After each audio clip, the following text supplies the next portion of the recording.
James Helder, Eiffel TV MTK Global. With me, I've got Tommy Coyle ahead of his crucial clash against Masha Dodd. Firstly, how are you, Tom? Oh, I'm sound, mate. Yeah, never better. I'm fucking superhero. I'm great.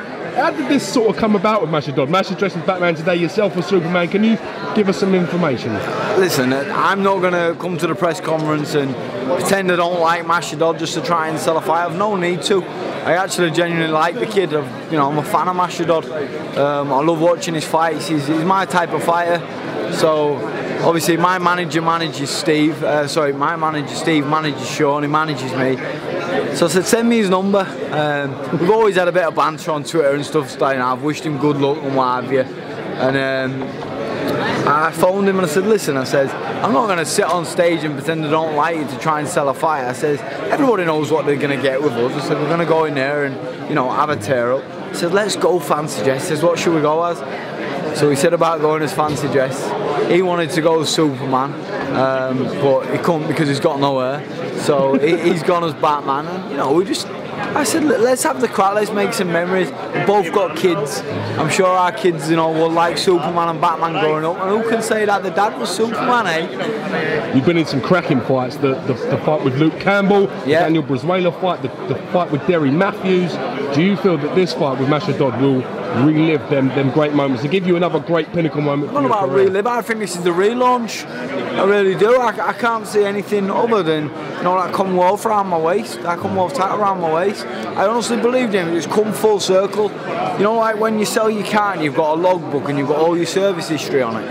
Well, this is like the logbook of my career. Looking back on it, all them fights with Campbell, Katsidis, Brazuela, Simpson, Derry Matthews. They're all on my logbook. They're all experiences what I've learned from, and they're making me the fighter that I am today. That's going to go in there and steal that Commonwealth title. One thing I want to talk to you about is the Ohara Davies situation. Everybody's had an opinion on it. Now, you were quite involved in this scenario situation, so I'm surprised we haven't had a chance to get you on and get your thoughts on it. But could you explain to me sort of what your thoughts on it are? Good question. Well, when he sent the tweet, I just initially saw it as he was having a dig. Derry Matthews a dig at me because he'd knocked Derry out, and obviously Derry had knocked me out. And then he said he's going to do an interview with our favourite newspaper. Now, I've tweeted before about being in a petrol station and saying no to a Free Sun newspaper because of what they did with the Hillsborough disaster. And I have a lot of support from people in Liverpool.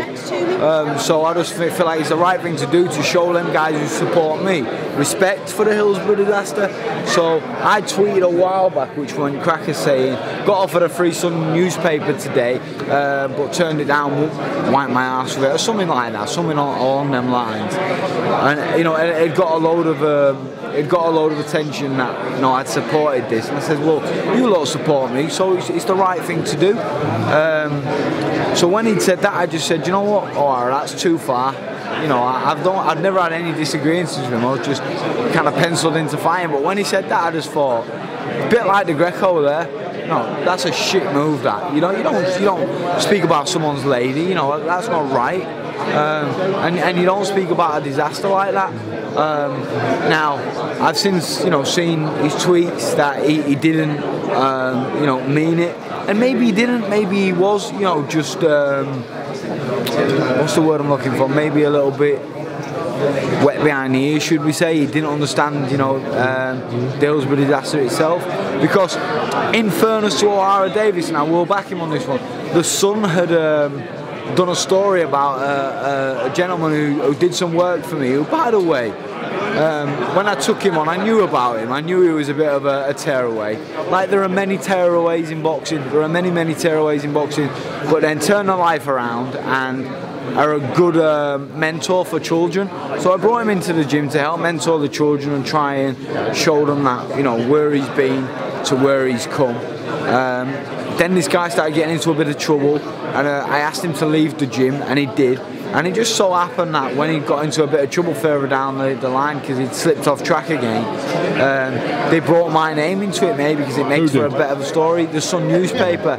So the Sun had tweeted, and maybe O'Hara thought that's why I disliked the Sun, but loads of papers had wrote about that. Our local newspaper in Hull had wrote about that, so I wasn't really bothered. It was just news. But I particularly don't agree with what the Sun newspaper did in that Hillsborough disaster. I'm a stand-up kid, do you know what I mean? I thought his tweet was unnecessary and very uncalled for and very, harsh, but maybe he didn't mean it. Do you think, with the benefit of hindsight, his punishment was justified, or do you think it was over the top, in your opinion?